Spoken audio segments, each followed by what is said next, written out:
ಸಭಾ ಕ್ಷೇತ್ರದಲ್ಲಿ ನಮ್ಮ ಕಾರ್ಯಕರ್ತರೆಲ್ಲರೂ ಕೂಡ ಸಂಕಲ್ಪ ಮಾಡಿದ್ವಿ.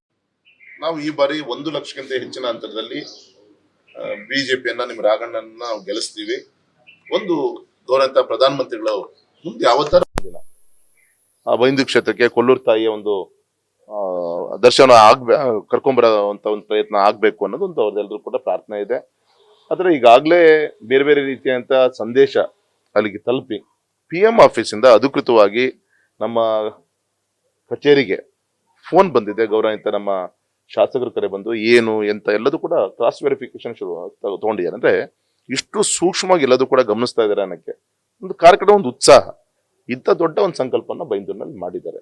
ಅದೇ ರೀತಿ ನಿನ್ನೆ ಭದ್ರಾವತಿ ನನ್ನ ಯೋಗ ನೋಡಿ ಒಂದೊಂದು ಬೂತ್ ಇಂದನೂ ಕೂಡ 370 ಅಂದ್ರೆ ಆರ್ಟಿಕಲ್ 370 ಏನಾಯ್ತು ಅದಕ್ಕೆ 370 ರೂಪಾಯಿಯನ್ನ ಪ್ರತಿ ಬೂತಲ್ಲೂ ಕೂಡ 1 ರೂಪಾಯಿಯನ್ನ ಹಾಕೊಂಡು 290 ಬೂತಲ್ಲೂ ಕೂಡ ಆ ಕಾಣಿಕೆ ಮೊತ್ತವನ್ನು ಜೋಡಿಸ್ಕೊಂಡು ನಿನ್ನೆ ನನಗೆ ಹಾರೈಸ್ಲಿಕ್ಕೋಸ್ಕರ ಭದ್ರಾವತಿಲಿ ಮೊನ್ನೆ ಬಂದಿದ್ರು. ನಿನ್ನೆ ಭದ್ರಾವತಿಯಲ್ಲಿ ನಾನು ಮಾಡಿದಂತ ಯಾವುದೋ ಒಂದು ಹಿಂದಿನ ಒಂದು ಪುಣ್ಯದ ಕೆಲಸಕ್ಕೆ ಎಲ್ಲ ಆಶೀರ್ವಾದನ ತೆಗೆದುಕೊಂಡು ನನಗೆ ಹಾರೈಸಿ ಹೋಗಿದ್ದಾರೆ. ಅಂದ್ರೆ ಈ ರೀತಿ ಒಂದು ಭಾವನಾತ್ಮಕವಾದಂತ ಒಂದು ಸಂಬಂಧವನ್ನ ಇಟ್ಕೊಂಡು ಕಾರ್ಯಕರ್ತರು, ನಾವು, ನಮ್ಮ ಮತದಾರರು ಒಂದು ಒಳ್ಳೆ ರೀತಿಯಿಂದ ಒಂದು ಪ್ರಚಾರಗಳು ಆಗ್ತವೆ. ಈಶ್ವರಪ್ಪ ಅವರು ಮೋದಿ ಫೋಟೋ ಬಳಸಬಾರ್ದು ಅಂತ P. ರಾಜು ಕುರ್ಚಿ ಶಾಸಕ, ಮಾಜಿ ಶಾಸಕರು ಮತ್ತೆ ಚಲವಾದಿ ನಾರಾಯಣ ಸ್ವಾಮಿ. Yes sir. ಚುನಾವಣಾ ಆಯೋಗ ಅಲ್ಲ, ಇದು ಅವರು ಇವರು ಅಂತಲ್ಲ, ಇಡೀ ರಾಜ್ಯದಲ್ಲಿ ಈ ರೀತಿಯಂತ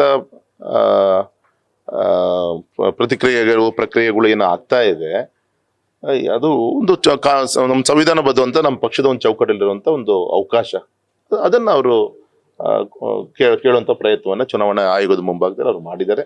ನೋಡೋಣ ಏನಾಗುತ್ತೆ ಅಂತ ನೋಡೋಣ. ಸರ್, ಜೆಡಿಎಸ್ ಮತ್ತೆ ಬಿಜೆಪಿ ಮೈತ್ರಿ ವರ್ಕೌಟ್ ಯಾವ ತರ ಆಗ್ತಾ ಇದೆ ಜಿಲ್ಲೆ?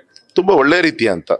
ಯಾಕಂದ್ರೆ ಹಿಂದೆ ನಾವೆಲ್ಲರೂ ಕೂಡ ಒಂದು ಕಾಲದಲ್ಲಿ ಜನಸಂಘದ ನಂತರ ಜನತಾ ಪರಿವಾರದಲ್ಲಿ ನಾವೆಲ್ಲರೂ ಕೂಡ ಇದ್ದಂಥವ್ರು.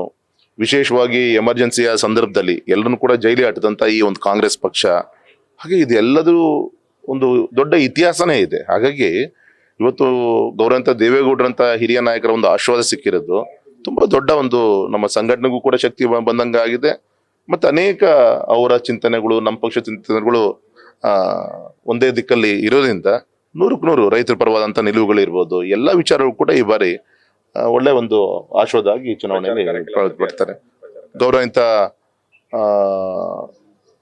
ಕುಮಾರಸ್ವಾಮಿಗಳು ನಿಕಟಪೂರ್ವ ಮುಖ್ಯಮಂತ್ರಿಗಳು ಸ್ವತಃ ನಾನೇ ಬರ್ತೀನಪ್ಪ ನಾಳೆ 18ನೇ ತಾರೀಕಿಗೆ ನಾಮಪತ್ರವನ್ನ ಸಲ್ಲಿಸಕ್ಕೋಸ್ಕರ. ಅದೇ ರೀತಿ ಕಾರಜೋಳ ಸಾಹೇಬರು ಫೋನ್ ಮಾಡಿದ್ರು. ಅದೇ ರೀತಿ ನಮ್ಮ ಬೇರೆ ಬೇರೆ OBC ಹಿಂದುಳಿದ ವರ್ಗದವರು, ಪ್ರಜಾತಿ ಪರಿಶ್ರಮ ಈ ತರ ನಾಯಕರುಗಳು ಕೂಡ ಫೋನ್ ಮಾಡಿದ್ರು.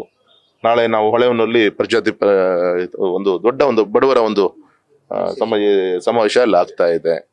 ಅಲ್ಲಿಗೂ ಕೂಡ ಬೇರೆ ಬೇರೆ ನಾಯಕರುಗಳು ಬರ್ತಾ ಇದ್ದಾರೆ. ಈ ರೀತಿ ಹಂತವಾಗಿ ಮೇಲಿಂದ ಮೋದಿಜಿಯವರಿಂದ ಶುರುವಾದಂತಹ ಕಾರ್ಯಕ್ರಮಗಳು ನಮ್ದು ಬೂತಿಗೆ ಇಳಿಸೋವರೆಗೂ ಕೂಡ ಸ್ಟೆಪ್ ಬೈ ಸ್ಟೆಪ್ ಈ ರೀತಿ ನಾವು ಹೋಗುವಂತ ಪ್ರಯತ್ನಗಳು ಆಗ್ತಾ ಇದೆ.